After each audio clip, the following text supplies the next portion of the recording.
ఒకసారి మనకు ఫోన్ చేసి బలరాం ఫుట్వేర్ అని అడిగారు. అవును సార్ అని చెప్పాను. అయితే సార్ గచ్చిబౌలి నుంచి కాల్ చేస్తారు.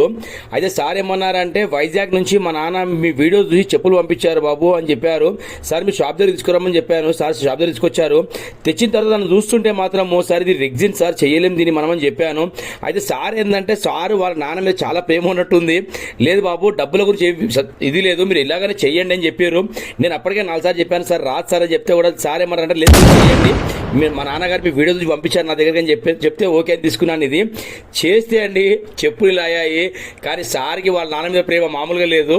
కానీ సార్ ఏంటంటే వచ్చిన తర్వాత ఏమన్నారంటే దీన్ని చూసిన కొద్దిగా డిసప్పాయింట్ అయ్యారు. సార్ నేను ఏమన్నానంటే సార్ ఎంత చేసినా కొత్తవే సార్, పాతవే సార్, పాత ఏదో కొద్దిగా మన చిన్న కనిపిస్తుంది సార్ అని చెప్పాను. కానీ సార్ ఊరికి పంపించిన తర్వాత సార్ వాళ్ళ ఫాదర్ చూసిన తర్వాత చాలా హ్యాపీ ఫీల్ అయ్యారంట. నరేష్ గారు మా నాన్నగారు చాలా హ్యాపీగా ఫీల్ అయ్యారు సార్ అని చెప్పేసి సార్ నాకు మెసేజ్ పెట్టారు. ఇది వాట్సాప్లో చూసిన తర్వాత చాలా ఆనందమైంది నాకు. చాలా